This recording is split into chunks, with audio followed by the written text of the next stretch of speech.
राम राम सारे भाई है ना भाई। मैं आपका अपना बिट्टू मोई और मैं आज एक ऐसे कलाकार से आपकी मुलाकात करवाऊंगा जिन्होंने अपनी चुलबुली अदाओं से न केवल हरियाणा को गुदगुदाया है बल्कि हरियाणा के साथ यूपी, दिल्ली, राजस्थान यानी लगभग पूरे उत्तर भारत में अपनी अलग पहचान बनाई है कॉमेडी के क्षेत्र में। तो आज हमारे साथ है सुमन दैया। हम अपने चैनल में आपका स्वागत करते हैं। राम राम जी बिट्टू जी। सबसे पहले तो अपना विचार चैनल देखने वाले सभी दर्शकों को सुमन दैया की राम राम। हाँ जी सर, करो श्री गणेश। तो मैम अगर सवालों का सिलसिला शुरू करें तो उससे पहले आप अपने गांव, जिला, तहसील के बारे में थोड़ा सा बताएं। सर मैं खरखोदा के पास गांव है गोपालपुर, तो मेरा जन्म वहाँ पे हुआ है और जिला तो यही सोनीपत ही है। हाँ जी सर। तो मैम आप अपना कोई फेमस डायलॉग बताओ जी, बोल के दिखाओ। डायलॉग तो कई सारे हैं, फिलहाल तो मेरा कोई याद ना आ रहा। जो का सबसे पहला जो एपिसोड किया था मैंने कसूता हरियाणा में, वहाँ पे एक लाला जी को डायलॉग बोला था कि लाला जी बोले कि दूध का लोटा भर के लिया साइड देसी नर उसमें मीठा गिर लिया। क्यों लाला जी, तेरा जेर अटक रीस है। तो मैम आप ये बताओ आपने इस क्षेत्र में कब काम शुरू किया? सर जी ये 2016 के लास्ट में नवंबर दिसंबर के आसपास वहाँ से काम शुरू किया था मैंने। अच्छा मैम, और अगर आपकी शिक्षा की बात की जाए तो? शिक्षा तो इसी पढ़ रही हूँ मैं 8-10 थोड़ी बहुत। बाकी मैम अपने से शिक्षा ना बताती, 8-10 ना पढ़ रही है, दिन मान जाओ 8-10 पढ़ रही है, एमए कर रही है। तो मैम आपने देखो एज ए मॉडल भी काम किया। हाँ जी सर। और एज ए कॉमेडियन भी काम किया। तो आप ये बताइए कि आपने कौन सा काम सबसे अच्छा लगा, कौन से काम में मजा आया ज़्यादा? सर सबसे ज़्यादा जो कॉमेडियन के तौर पे काम किया है उस किरदार में मेरे को सबसे ज़्यादा अभी फ़िलहाल बहुत अच्छा लग रहा है काम करने में। और एज ए मॉडल भी काम किया सॉन्ग वगैरह में, लेकिन वहाँ पे ना तो इतनी पहचान बन पाई और ना इतना इंटरेस्ट आया जितना यहाँ पे एक्टिंग में ज़्यादा था मेरा। मॉडलिंग में नहीं बल्कि एक्टिंग में ज़्यादा ध्यान था। मैम कभी यहाँ आने से पहले भी कोई आपने एक्टिंग की हो? हाँ कई सारे एपिसोड किए मैंने, कई जगह पे ऑडिशन भी दिया है, लेकिन थे कुछ हो गए, फाइनेंशियली इशू हो गए, या फिर कहीं पे डायरेक्टर ऐसा नहीं था, कहीं पे प्रोड्यूसर नहीं था। मतलब 2-2, 4-4 एपिसोड मैंने कई प्रोडक्शन के साथ किए हैं। मैम आप अपना इस कॉमेडी के क्षेत्र में आइडल किसको मानती हो? आइडल तो मेरा जो लेडीज़ में अगर लगा के चले तो मैंने हमारी जो सरोज जांगड़ा जी है उनके साथ शुरुआत में जो काम किया था मैंने 2016 के लास्ट में, वो सरोज जांगड़ा जी के साथ किया था। मैंने उनके साथ 7 एपिसोड किए थे। तो वहीं से थोड़ी सी इंस्पिरेशन मिली थी लेडीज़ के उससे। तो और दूसरा अगर जेंट्स के लगा के चलूँ कि मेरा आइडल है तो मेरे गुरुजी हैं रमेश वर्मा जी, जो कसूता हरियाणा में लाला जी का रोल करते हैं। जब आपने मैम इस क्षेत्र में काम किया तो घर क्या क्या रिएक्शन था? घर क्या का अब स्टार्टिंग का बताऊं या बीच का बताऊं? तो दोनों ही टाइम का बता दो मैम, स्टार्ट का भी जरूरी हुआ है और फिर जब पहचान बन जाए उसके बाद का बताना जरूरी हुआ है। नहीं पता है क्या है, ये कुछ बातें ऐसी होती है, कुछ सपने ऐसे होते हैं जो आपके खुद के होते हैं और आपको खुद ही पूरे करने होते हैं। उसमें अगर घर वाले सपोर्ट करें तो बहुत अच्छी बात होती है, लेकिन रिएक्शन उनका 5-6 साल भी वो पहले भी वही था, रिएक्शन उनका आज भी वही है, सेम रिएक्शन चल रहे हैं। सपोर्ट में? हाँ सपोर्ट में है भी और ना भी, दोनों 50-50। मैम एज ए कॉमेडियन काम करना आपके नज़रिए से कितना मुश्किल है?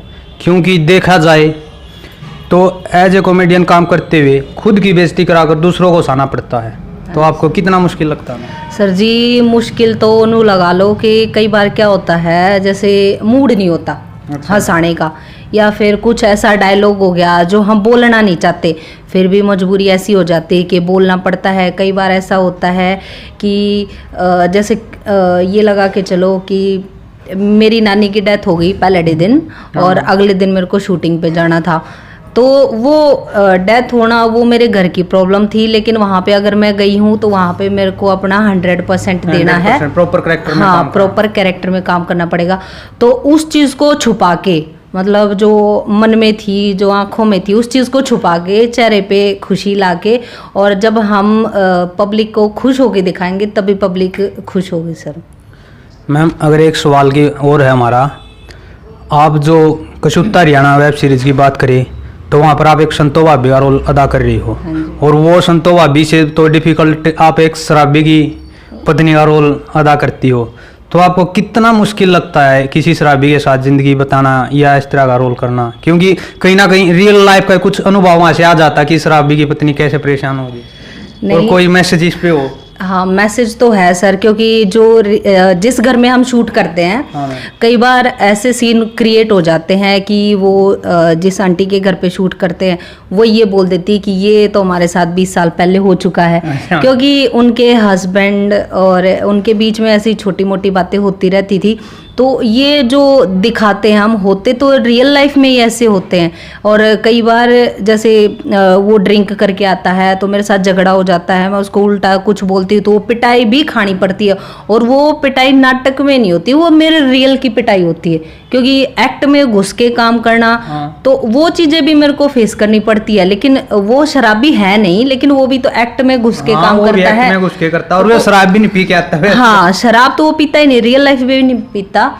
तो उन चीज़ों में घुस के कैरेक्टर में बिल्कुल जब एक्ट कर रहे होते तो मेरे को ये महसूस होता है अंदर से कि मैं रियल में संतो हूँ और बिल्लू की वाइफ हूँ, और ये जो जो घटनाएं हो रही है मेरी असल ज़िंदगी में हो रही हैं। तो आप कोई संदेश देना चाहती हो मैम इससे? संदेश तो ये तो नाटक है, हम दिखावे हैं। हाँ। तो रियल में इन चीज़ा तक कुछ सीखो कि भाई कितनी दुखी हो जाए औरत। कई बार ऐसे कैरेक्टर दिखाते हम कि जैसे लाला जी का नेगेटिव रोल दिखा देते कई बार। हाँ। और ये दो रांडे हैं जो हमारे नाटक के, उनका भी दिखा देते कि जो शराबी की वाइफ होती है कि नुका अग्रहण गरीब की वो सब की भाभी। हाँ। तो वो काम होने लग जा है कि भाई कहीं से वो छेड़ के जा रहा है, वो कुछ कह के निकल गया, ये कुछ कह के निकल गया, या फिर दुकान से कुछ उधार लेके आना है, या पैसे नहीं है घर पे। तो शराबी को तो सिर्फ अपनी शराब से मतलब होता है, लेकिन उसके पीछे जो चीज़ें हम दिखाते वो भी देखिए ना कि उसकी वाइफ कितनी परेशान होती है। तो सभी भाइयों से ये गुजारिश है कि अगर शराब का सेवन ना ही करे तो बढ़िया है। हम कैरेक्टर करके और बढ़ावा नहीं दे रहे शराब को कि हम शराबी का रोल करके और शराब का बढ़ावा दे रहे, हम ये दिखा रहे आपको कि रियल लाइफ में शराबी की और उसके बच्चों की, उसकी फैमिली की हालत क्या होती है। उस चीज़ को आप अवॉइड करके चलो, ये शिक्षा लो आप। शिक्षा यही है कि शराब ना पियो, आपके साथ भी ऐसी घटना घट सकती है। हाँ जी, जो उसमें दिखाया जा रहा। तो मैम सुनने में आता है कि आप दिल के बहुत अच्छे हो, लेकिन आपको गुस्सा बहुत जल्दी आता है। अच्छा, ये बात आपने कहाँ से पता की? नहीं मैम, कहीं से तो हमको ही पता है मैम। और ये बात आपको कैसे पता चली कि मैं दिल की बहुत अच्छी हूँ? देखो मैम, आप भी लाइन में काम करते हो, हमने भी इस लाइन में काफ़ी समय काम किया है। ऐसा नहीं है आज हम ये काम कर रहे हैं, पहले हम भी प्रोफेशनल तौर पे हमने ये काम कर चुके हैं। तो एक दूसरे के साथ में ऐसे जान पहचान तो हो ही जाती है, कहीं ना कहीं से खूबी खामियां का सभी का पता चल जाता है। तो ये गुस्से का ये है कि कंट्रोल भी बहुत करती हूँ, लेकिन कुछ बातें ऐसी हो जाती है। एक तो पहली बात तो ये कि कुछ रूल ऐसे हैं मेरे कि मैं सोचती हूँ जैसे ही मैं सामने वाले के सामने हूँ वैसे ही सामने वाला भी मेरे साथ होना चाहिए। ये उससे एक्सपेक्ट भी कर रही हूँ ना कि अगर मैं भाई उसके सामने सच्ची हूँ तो वो भी सच्चा होना चाहिए। एक तो वो इंसान मेरे को सबसे गंदे लगते हैं जो फेस पे कुछ और होते हैं और पीठ पीछे कुछ और होते हैं। तो मेरी अब ये बुरी आदत लगा लो आप या कुछ और लगा लो कि मैं जो बात कहती हूँ वो मुंह पे कहती हूँ, और इस चीज़ का भाई अगले को बुरा लगे अच्छा लगे ये आप कमी लगाओ या खूबी लगाओ, तो मैं जो कहा करूँ अगले तक फेस पर कहा करूँ भाई बुरा मानना तो सोबा मान जा। और दूसरा, मेरे तक किसी का एटीट्यूड बर्दाश्त नहीं होता, चाहे कोई कितना भी बड़ा कुछ भी हो, मेरे तो एटीट्यूड बर्दाश्त नहीं होगा किसी भी का। ठीक है। तो मैम आपने एज ए लेडीज़ इस लाइन में काम किया, आपने मॉडलिंग भी की और आज एज ए कॉमेडियन भी आप काम कर रहे हो। तो कहीं ना कहीं कहते हैं कि लड़कियों के लिए लाइन शेप नहीं, कुछ लोगों की धारणा है, हालांकि हमने काम किया हमको तो पता है कि ये कितनी शेप है। हाँ। लेकिन आपका इस पे क्या कहना है? सर जी, लाइन तो आप किसी भी फील्ड में चले जाओ, लाइन तो सारी ख़राब है, लेकिन जिसमें जज्बा है ना करण का कि भाई मैंने कलाकारी लाइन में जाना है, क्योंकि कुछ मॉडल है, कुछ एक्ट करते हैं भाई, कुछ कॉमेडियन है, कोई इमोशनल सीन करते हैं, तो जिसको कलाकारी करनी ही है, रियल में जिसको काम करना है, उसके लिए अगर आप खुद अच्छे हो तो आपको सामने वाले भी अच्छे ही मिलेंगे। लेकिन सिर्फ आप मज़े लेन स्वाद लेन अगर लाइन में जा रहे हो तो भैया आप नहीं से स्वादू फेटेंगे। इस तरीका तो कोई भी लाइन सेफ को ना। ठीक है मैम। मैम अगर कुछ उत्तर हरियाणा वेब सीरीज़ की बात करी जाए या मलक फिल्म की बात करें तो आपके उससे सबसे बेस्ट कलाकार कौन सा जो आपको अपने तरफ से लगता हो मैम? वे सारे हमारे तो टॉप कलाकार हैं। नहीं, वे तो सारे टॉप कलाकार हैं, पूरे हरियाणा में पहचाना, पूरा हरियाणा जानता है कि अगर रैंकिंग दी जाए तो बहुत मुश्किल होगा इन कलाकारों में से छाटना। फिर भी आपके नज़रिए से मैम? मेरे नज़रिए से अगर मैं किसी एक को सपोर्ट करूं या किसी एक का नाम लूं तो वो बाकी के साथ पार्शियलिटी होगी कि भाई हमारे साथ भेदभाव कर दिया।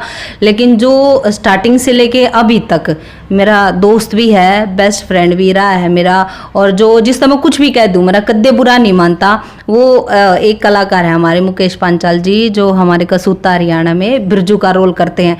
वो मेरे को सबसे अच्छे लगते हैं एज कलाकार के रूप में। या फिर भी तुम नू लगा लो, वो मेरा दोस्त है, जाति में उसका नाम ले हूँ। और बाकी हमारे लाला जी हैं, हमारे बिल्लू सर हैं और हमारे मलिक सर हैं, सारे के सारे बढ़िया बेस्ट कलाकार हैं। कलाकारों में कोई कमी नहीं है भाई, सब जानो हरियाणा के सब टिप टॉप कलाकार है। तो मैम सबसे ज़्यादा रीटेक कौन लेता है? मैं ही लेती हूँ। मैम ने सोची भाई कि दूसरा नाम लिया है कोबरा मान जा अपने पहले ले। नहीं ऐसी बात नहीं है, जो रियलिटी वो तो कही जागी। सबसे ज़्यादा रीटेक कई बार क्या होता है कि कुछ ऐसे डायलॉग आ जाते हैं, कई बार हंसी आ जाती तो हंसी नहीं रुक पाती, और कई बार वही अब जिसकी मैंने बड़ाई करी है बुराई भी उसी की बताऊंगी ना। वही मेरा दोस्त है, बुरा नहीं मानेगा वो। सबसे ज़्यादा रीटेक भी वही लेता है जिस डायलॉग में वो अटक गया ना, और जो उसने स्टार्टिंग में बोल दिया, हम डायलॉग कुछ और बोल रहे हैं और वो उसने तरोड़ मरोड़ के और वो अपनी तरफ तो कुछ बोल लगा, जो उसने बोल दिया ना, अगर आप 20 रीटेक भी करवा लो ना उसका वही सेम वही रहेगा।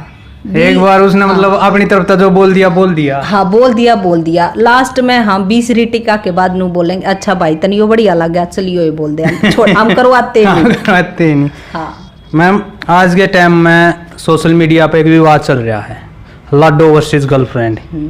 तो मैम इस शब्द को लेकर आपका क्या स्पष्टीकरण है? क्योंकि आप भी एक महिला हो, आप भी किसी की लाडो रही हो, तो बहुत ज़्यादा विवाद चल रहा है, आपका क्या कहना है? जितना मन ने सुना है और जितना मन ज्ञान है कि लाडो शब्द जो है वो अपनी बाण तई, अपनी बेटी तई, अपने बालक तई यूज़ करा गया है सर।